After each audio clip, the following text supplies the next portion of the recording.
Y'all, come on in here, y'all. I need y'all to come on in here with your boy. We have got to talk about this film. We have to talk about this movie, y'all. Um, Went to go see Sinners at 11 a.m. this morning.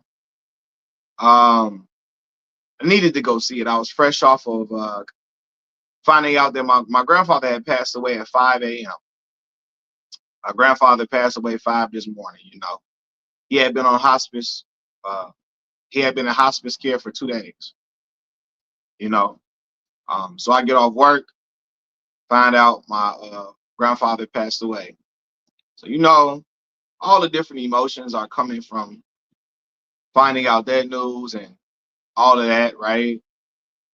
And so I had already had tickets. Me and my little sister already had tickets to go see Sinners, right? We still go see the movie. And especially after having like that morning I was having, like that, this movie is so dope. Like y'all, if you I made a video expressing this previously. If y'all can, man, if y'all got the money to do so, please go and see this movie at least one time in the theaters. It deserves it. It deserves. I'm gonna go see it another time. I'm gonna go see it again. It's just that good. I want to see it with a packed theater. I went early this morning. Most people at work and stuff like that. So but when I went, we had people in the theater, but it wasn't a packed house like it would be at like 7 at night, 8 at night, so on and so forth, 9 at night. Man, this is such an immersive movie. You gotta watch it with a crew of people. Not gonna lie, Leo Messi. I appreciate the condolences, man. I appreciate that a ton. You know, but yeah, man, Haley Steinfeld. Um, said glad you. I guess I got to finish saying what you were saying. Listen, Michael B. Jordan, y'all. This is like honestly, I love these characters he played. This is one of the most interesting characters he's ever played in his life. The duality in these two characters, they have a lot of similarities, but they're very different. And they so damn cool. These brothers are so cool that he's playing. They ooze charisma. The charisma just oozes through the screen. I'm like, yeah, man. After watching the movie, I'm like, I want a prequel about these characters. I want to see what the Smokestack twins, what their life was like in Chicago. I want to see what it was like for them growing up. You know what I'm saying? In the Mississippi Delta. I don't want it to just stop at this movie. They were that intriguing. The sun shining through the what you call it. But yeah, man, like I'm like, yo, it can't end right here. We have to figure out what their life was like leading up to it, all of that. Y'all, man, I promise you, I left the theater so satisfied. I'm like, yeah, the next chance I get, I'm gonna go watch this movie again this upcoming week. I don't care that it's a work week. I will go before I go to work and go see this movie. It's just that damn good. Undeniable. Undeniable, man. Like, you know what I'm saying? I said, dear, my man Cornbread Dirty can't even fit. Yeah, man, did Cornbread so dirty. So dirty, man. You feel me? Um, but like, listen, man, I really feel like watching this movie, Ryan Coogler is he's such a dope creator. From like even just the characters within themselves, the stories, the backstory between these characters, the acting. Delroy Lindo, bro. Delroy Lindo he's so cold of an actor. Like y'all, I've been a fan of Delroy Lindo since I first saw Crooklyn. That was the first Spike Lee joint I ever saw in my entire life. Every time he is on camera in this movie, he's captivating. You gotta pay attention to what he says, the way he delivers his lines. All of that, man, like it is outstanding. Full of Southern charm. Say love you, Mac. Love you too. Full of Southern charm. I appreciate that. Then look. Then I'm looking at the Miles Caton. Miles Caton, the newcomer from this movie. What? What? You cannot tell me this is his young brother's first film. The way he came across, like, man, killed it. Killed it. And again, Michael B. Jordan playing these dual roles, man. Playing these dual roles.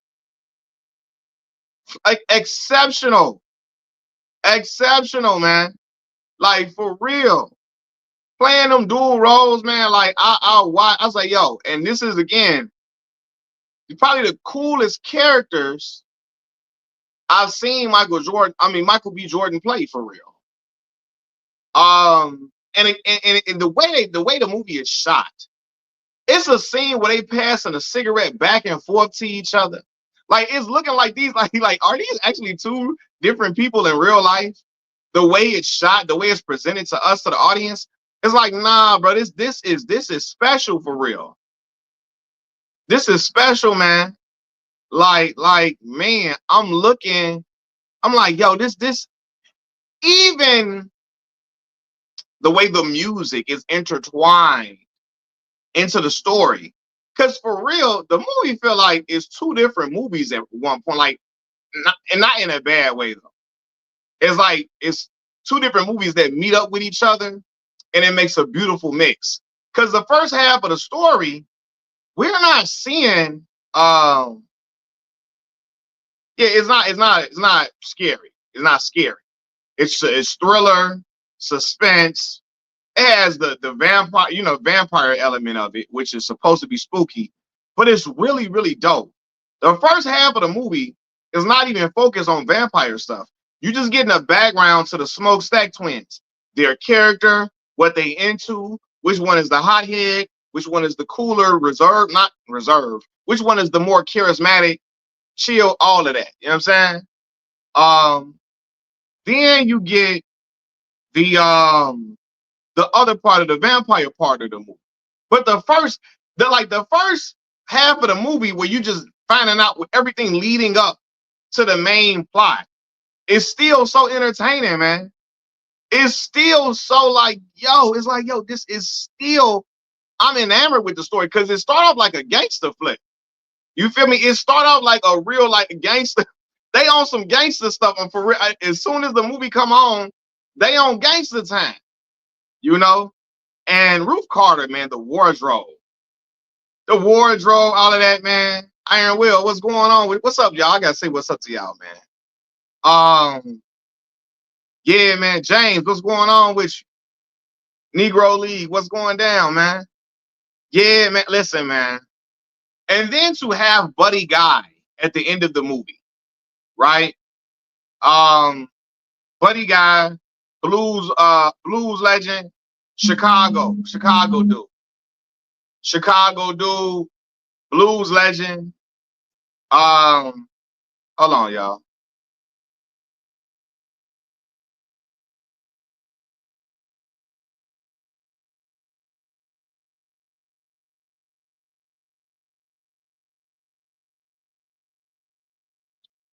My bad, y'all. Yeah. They have Buddy Guy at the end of the film, Chicago blues legend. And y'all, for those who don't know, because Buddy Guy plays the older version of Miles Caton's character, right? Preacher Boy. Buddy Guy is the father of Shauna. Y'all know Shauna from DTP.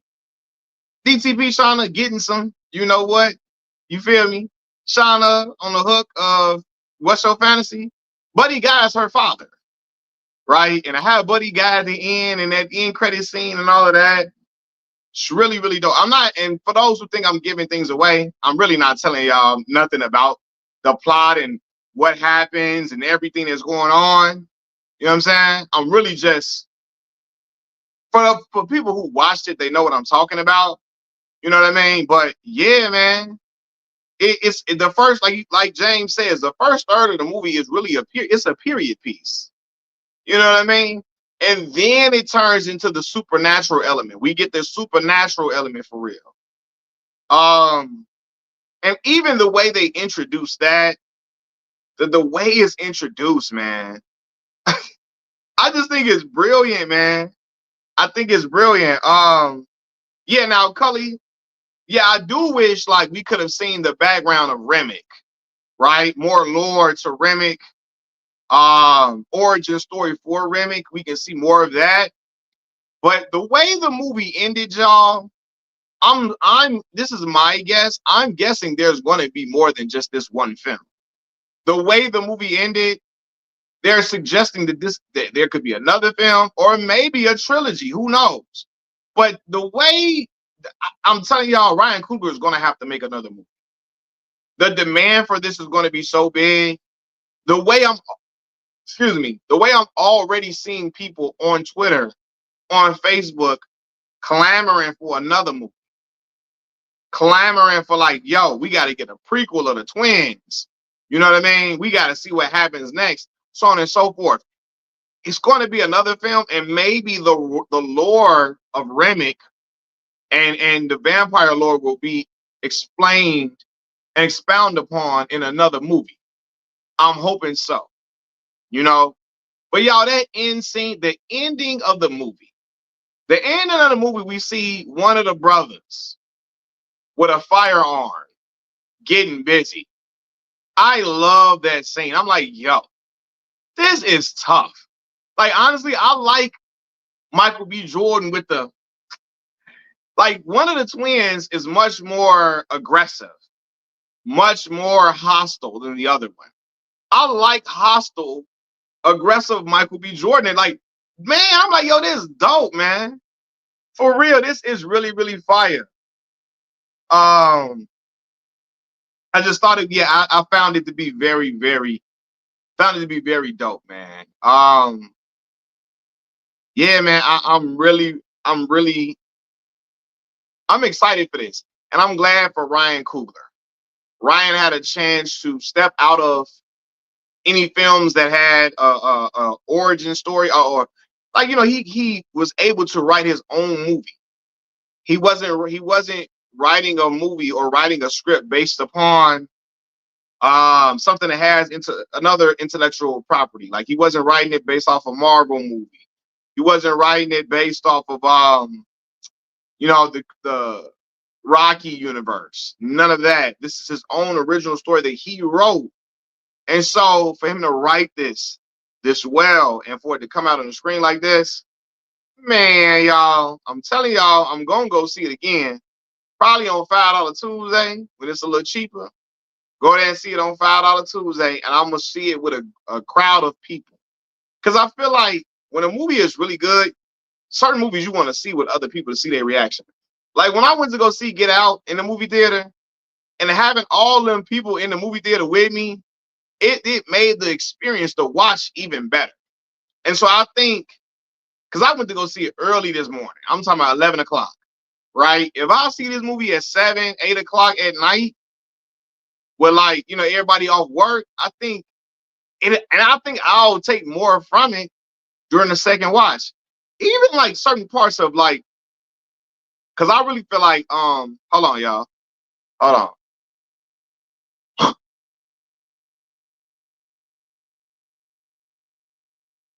Jay say I got my mom's and pop's tickets. We're seeing it in about an hour. Jay, after you see the movie, come and tell me, because I put up something in I put up a post about the movie. I just said we gotta talk. Comment what your or under this live stream when I get finished. Comment what your thoughts are about the movie. If you enjoyed it, let me know. If you didn't, let me know what you thought about the movie.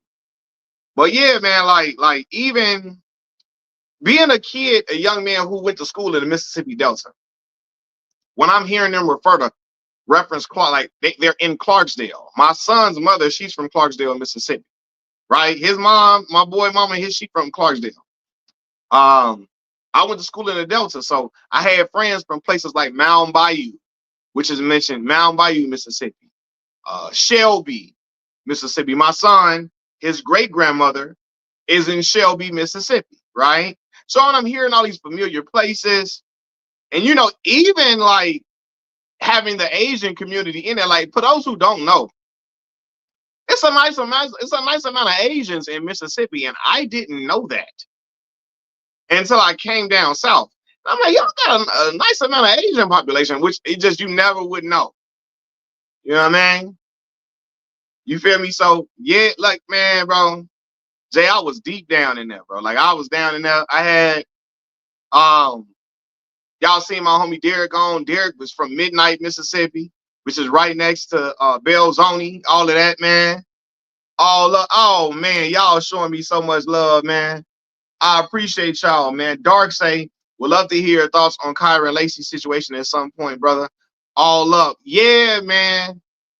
That was terribly sad, man. I actually was talking about that with Melvin, my boy.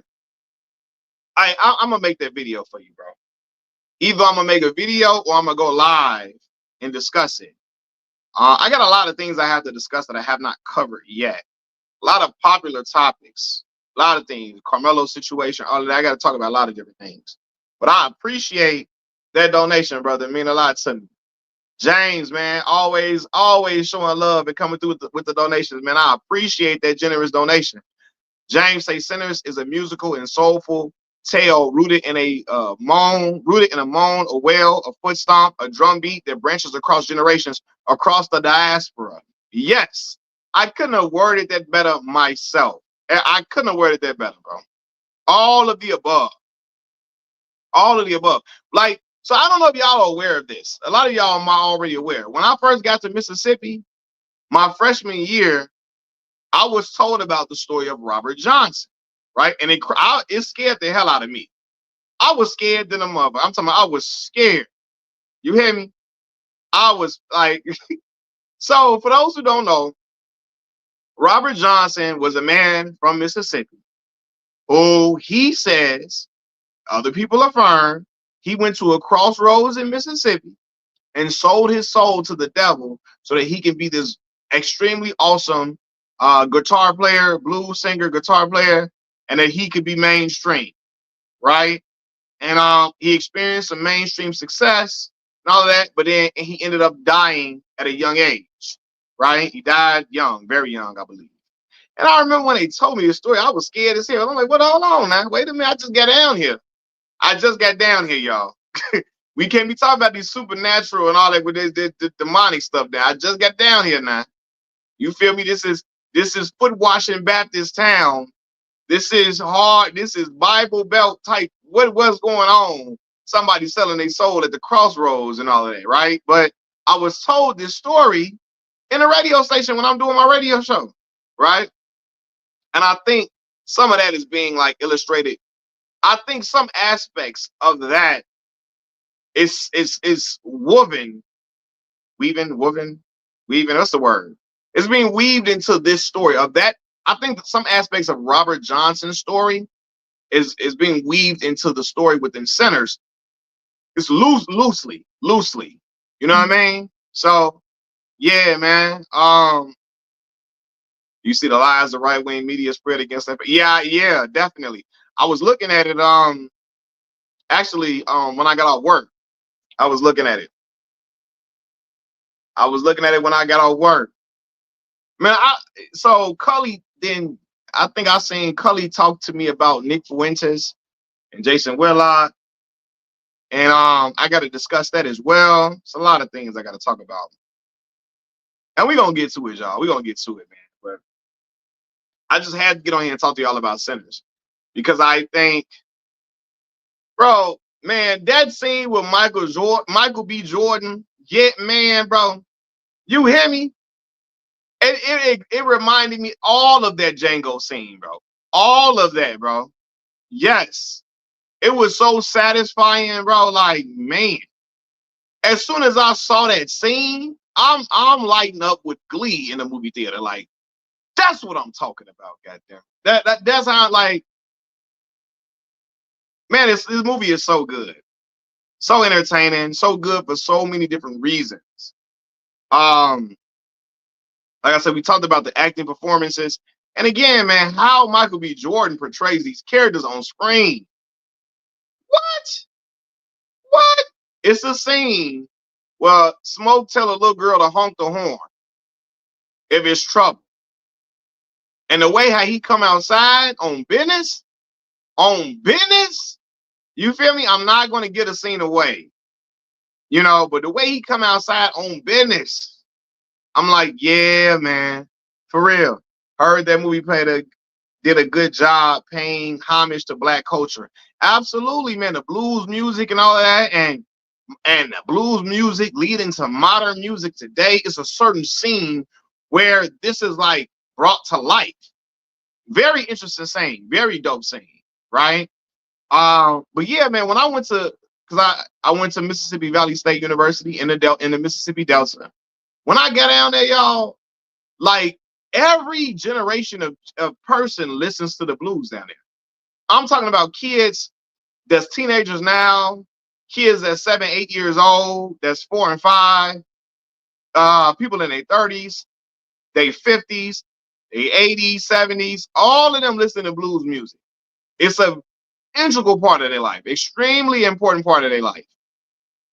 They will be playing blues music at the football games, at the basketball games sometimes, and the little itty bitty kids will be knowing all of these songs. It was just that important in Mississippi, the blues music.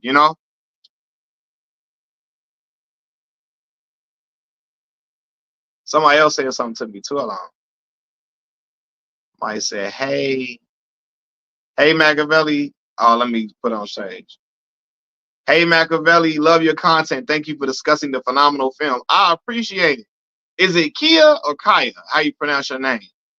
Kaya the curator. Curator. Is that the name? Yeah.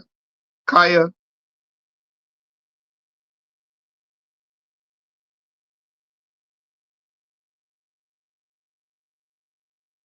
Condolences. Oh no, I appreciate the condolences for sure.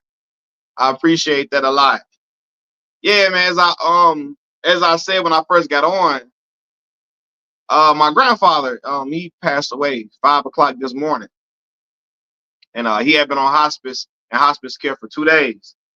And so when I got off of Kia, got you, Kia, got you. When I got off work out this morning, because y'all know I work nights, I'm checking my phone and found out that my grandfather had passed away.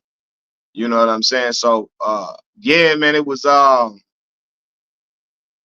that had me feeling a lot of different ways this morning. A lot of different ways. My grandfather was in a lot of pain. So, you know, it's one thing, to be like, yo, I'm glad he's not in pain anymore. But also my grandfather, we loved our grandfather. Terribly so. Terribly so. You know what I'm saying? So yeah, man, and there's a lot with that. And so I got the movie tickets about 4 or 5 days ago. So I already knew I was going the day that the movie, hit the theaters. I knew I was going today, but I'm glad that I was able to get out. Me and my little sister to go check the movie out. Me and her went to go see the movie, and we had a good time. We really, really enjoyed it, man. I appreciate the condolences and the RIPs too. I appreciate it. Yeah. So Iron Man 32. I definitely went to go see the movie, man, and I had a amazing time. I'm gonna go see it again. There's not no ifs, ands, or buts about it. I'm gonna go see the movie again, and I want to see it with more people because I told you I went to the 11. I went to the 11 a.m. showing, and y'all know a lot of people at work or still in the bed or running errands or whatever. So it was people in there with us, but it wasn't a packed house. Like when a movie theater first hit and it's at night, that's 6 o'clock, 7 o'clock, 8 o'clock viewing is jam packed.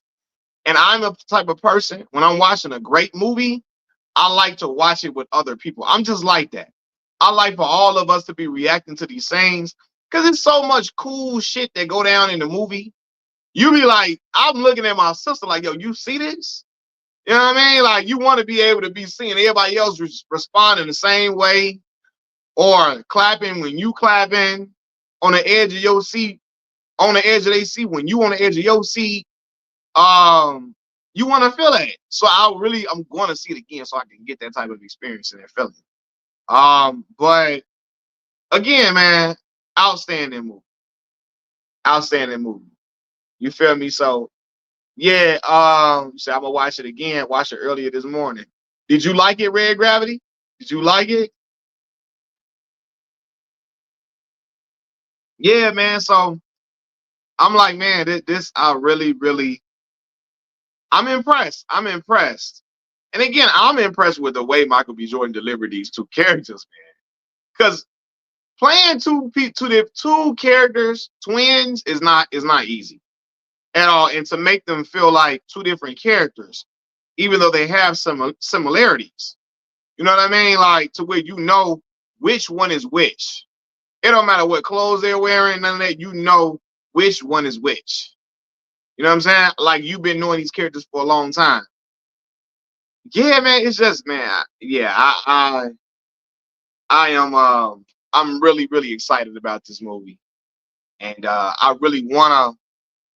In a minute, man. Like I said, I'm gonna have to get my boy them on after they see it as well.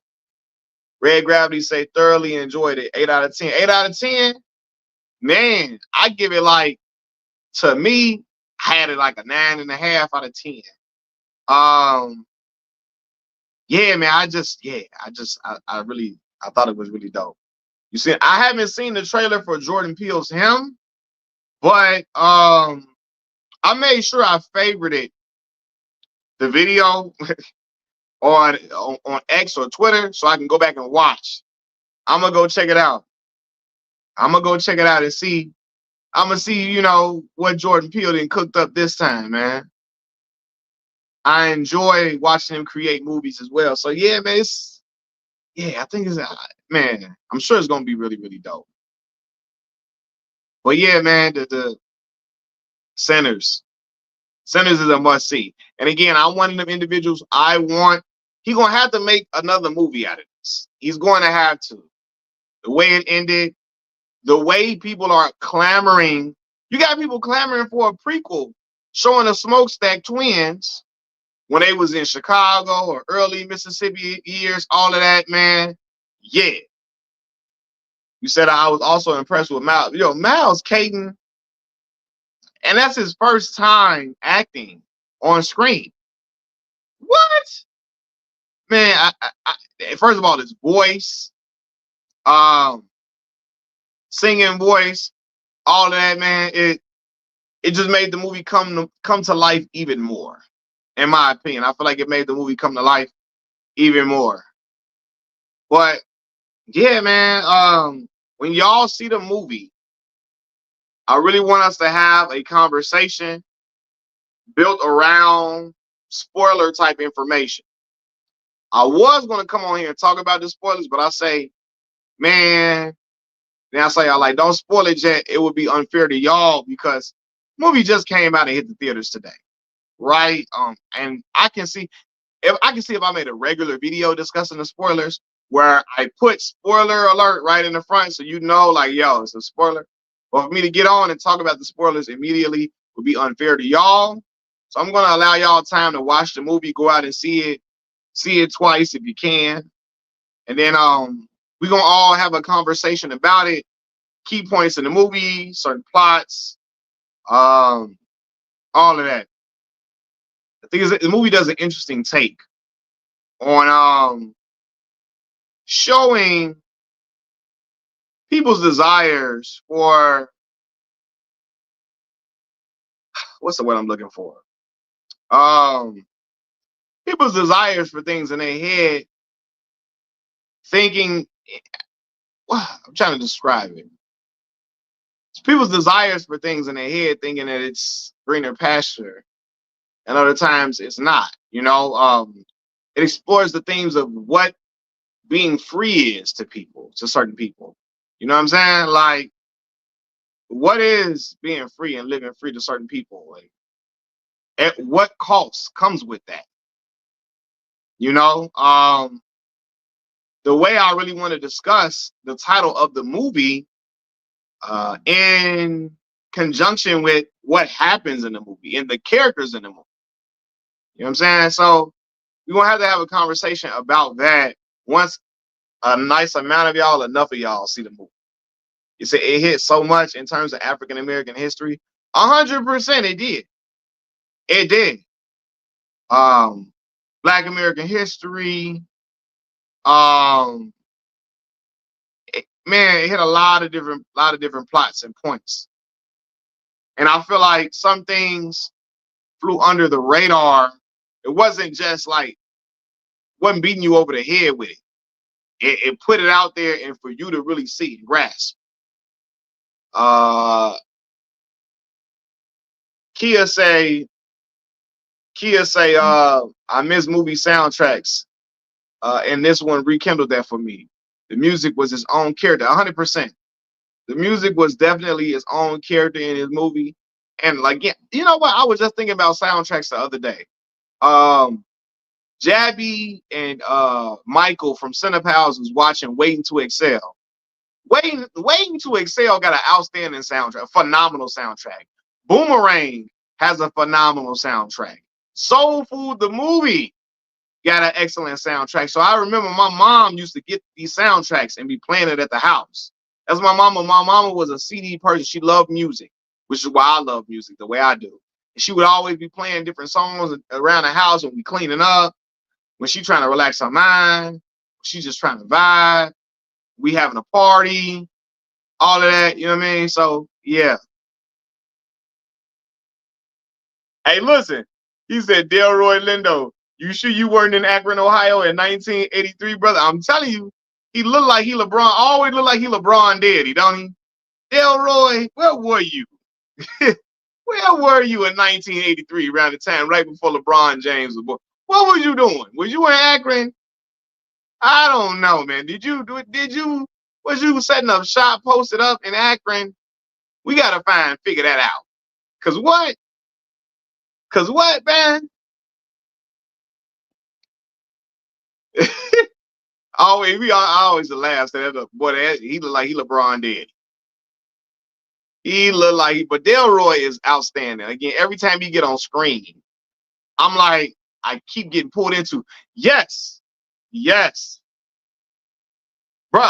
James. Man, that bro, I forgot about that scene. Not I know I remember the scene because it's so graphic the way he tells the story. Horrible. But I forgot that the sounds were playing of a man being lynched during him telling the story about his friend who was lynched, right? And when Delta Slim tell his story, man, like yo, and a part of that was due to him and Delta Slim and his homeboy just trying to live free, trying to live free. They're indulging in what some would consider sin and alcoholism and all of that. And, you know, they doing what they do. They making money. And one little costly mistake, which really wasn't a mistake for real, it was just people were racist, leads to him having his life taken from him, man. That's terrible. So I forgot, James, that as he was telling the story, and I remember hearing it, you know, when I was like, wow. So that's an interesting thing to do. While dialogue is being said, to play the noises of it in the background, it really makes you picture what's going on and make you feel for Delta Slim in a lot of different ways. You know what I'm saying? Delta Slim is the character that Delroy Lindo portrays, for those who don't know. But yeah, man, I keep raving about this film. I started to do an out of theater reaction video, but then I I had to use the bathroom. I'm talking to my little sister, all of that, you know what I mean? I'm like, dang, we got in the car, and I'm like, man, I was supposed to take a picture in front of the movie poster. I was supposed to do an out of theater reaction as we leaving out the theater, walking down the hallways, walking towards outside. I was supposed to do all of that, and all of that skipped my mind. You know, forgive me, like I said, my mind been a lot of different places today. You know, what did my sister? My sister loved it. She loved it. Now, she's a fan of horror movies, so she wasn't scared, There were jump scares, all that type of stuff for her. But you know, even with all of that, she loved the movie. My little sister loved it. She want to see it again. She likes the action, how things certain, how Michael B. Jordan portrayed these characters, the dynamic between the different characters, um, the relationships that are explored between both brothers, and you know, the relationship they got with their cousins, how people in the town perceive each individual brother. An interesting choice of one brother being dressed in red, the other one being dressed in blue. All of that, man, is definitely something to see.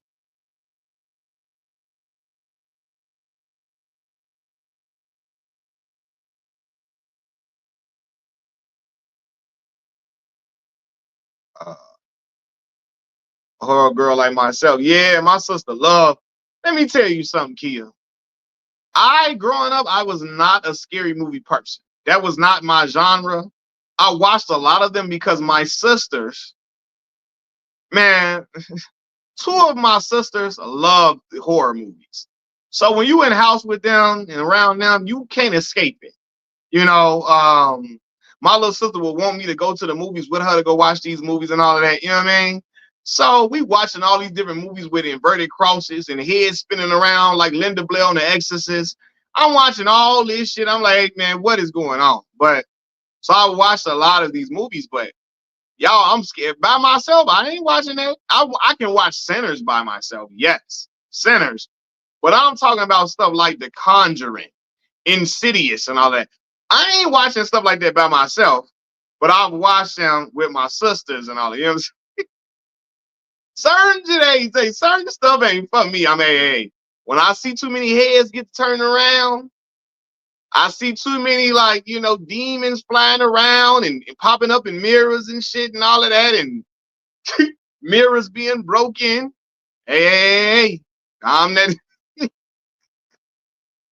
ah, hey, wait a minute now. Wait a minute. God damn it. Wait a minute. Hey, only movies, the movies I can watch that are considered scary are the slashers. I can watch Michael Myers by myself. I can watch Jason, Freddy. I can watch well, I was terrified of Freddy Krueger. Freddy Krueger.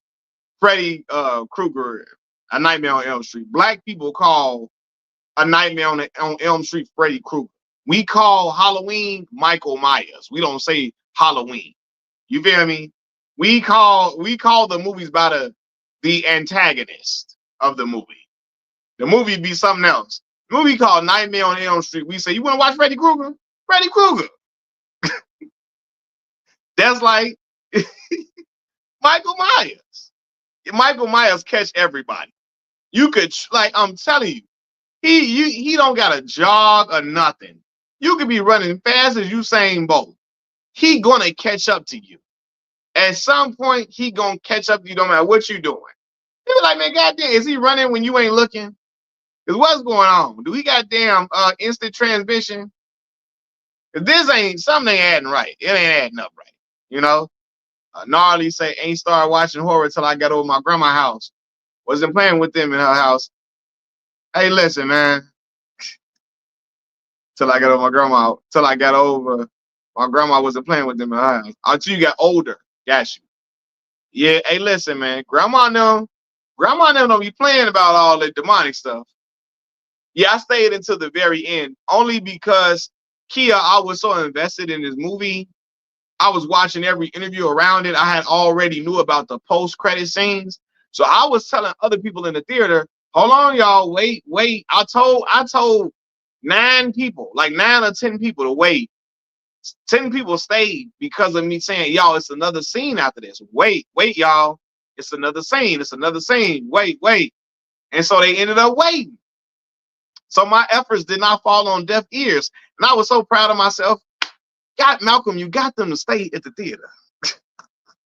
You got them to stay up in the theater with you to watch the movie. You feel me? Jonathan Patterson say, love your channel. I appreciate that, man. Thank you a ton, man. It mean a lot to me. I appreciate the support. And I appreciate you, finding something that you like on the channel. And let me tell you something, James. Candy, man. horrified. Y'all know he was in Chicago in the projects, and I told y'all my auntie and them was staying in the projects that was constructed just like the Cabrini Green. Look up the Robert Taylor project housing. Robert Taylor's built just like Cabrini Green. Candyman was all through Cabrini taking folks out. I'm like, bro, I'm not saying Candyman name 5 times. I'm just not doing that. I can't play with my life like that. Brother in the trench coat pop up in the project buildings where my auntie is babysitting us. I can't risk that. No, man. You feel me? What did Samuel L. Jackson character say in Django? The Negroes at LaQuint Dickey got it worse than that. The Negroes at LaQuint Dickey got it worse than that. You know? Yeah, horror. Original Candyman was crazy. That was scary. I was petrified. Petrified. Candyman wasn't nothing to play with. Hey, man. For real, I'm not like, what? I remember Tony Todd was outstanding as Daniel Robitaille. Outstanding Daniel Robitaille Candyman, for sure. Great. He was great in Final Destination, man. Yeah.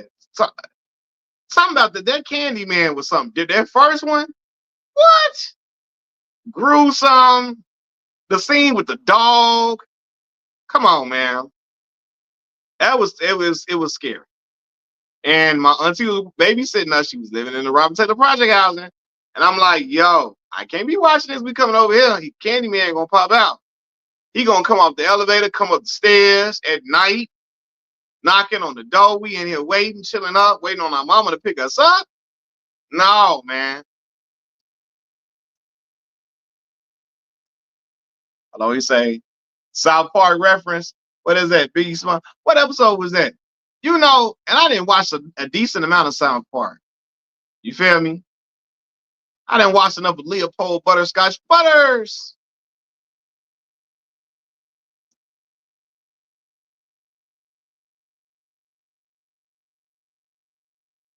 Yeah, man.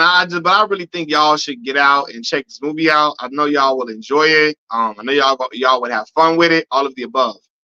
Also, man, let me address this too, because Rich Paul, who was he? He was talking to Pat McAfee, and I guess Rich said that Miami was not a big 3. And I don't know what he said about Chris Bosh, if he was saying like, Chris was not, I don't know if he was trying to allude to the fact that Chris was not putting up crazy numbers or whatever. I don't know.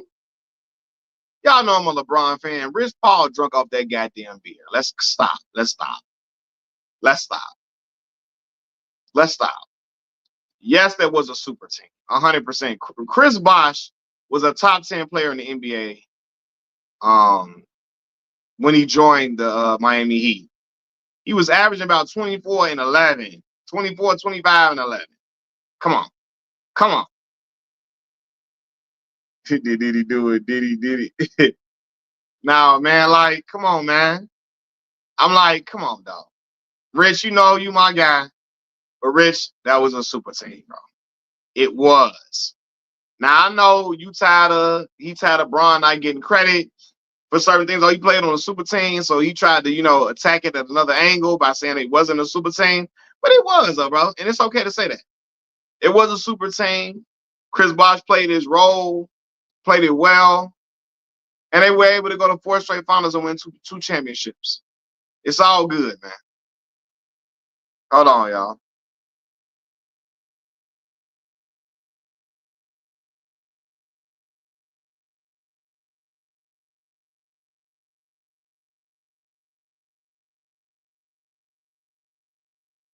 So, girl next door say, "Hey, Mac, I saw a skit online about Vector recruiting young people into a scam.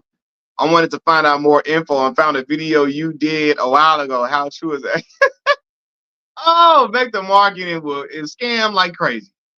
That's my most viewed video on YouTube. I did that video. I was young, man. I was probably like 24. I was 24 years old, fresh out of grad school when I did that video. Man, Vector, what? I never even got to the knife selling part. When I found out you gotta pay for the knives and then you paid on commission, how many sales you make, I'm like, there's no way in hell I'm selling $300 knives in the hood. It's not gonna happen. My grandmama friends from church was not gonna. They know I'm a good kid. They was not gonna buy no $300 knives. It wasn't gonna go down. You know what I mean? And when I'm finding out, you gotta everything is on you, building the relationships with the clients. You know, you gotta pay for the knives, all of that craziness. I'm like, nah, man, I'm out of here. So they let us go on lunch break, and I went on lunch break and never returned. What my man Mufasa told Simba, run away, Simba. Run away and never return. Never return. Man, what? I never returned. Because I already knew I'm for the way being in that whole serum, um that whole job recruiting pitch event. It felt so sleazy. It felt sleazy. They made it seem like all of us were competing. They was giving anybody the job. No, they were splitting us up into different groups and was like, hey, we split you guys up because we want to let y'all know y'all got the job. Y'all the ones that got it. Come to find out, I had a friend in the other group. He got the job. So they gave everybody over there the job. They was giving everybody jobs. You know what I'm saying? Because they just want you to sell them knives. And when you ask what happens if you don't sell a knife, one of the brothers was in there talking like Michael Jackson.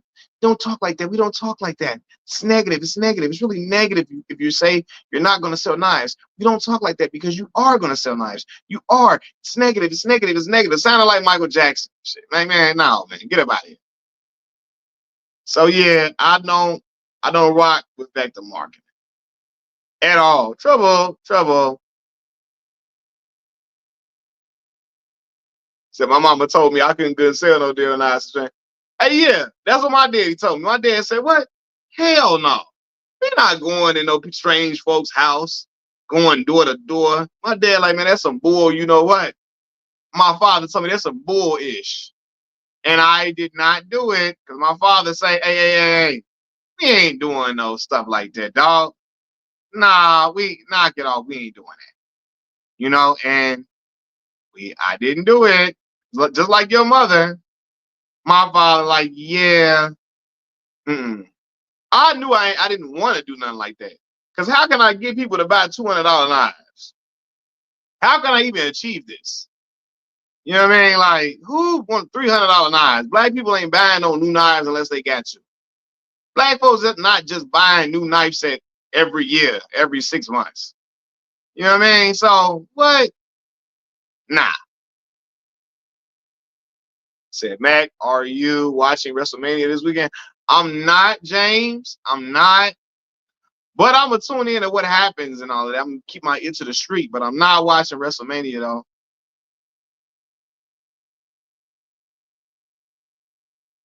Unfortunately. Hold on, y'all.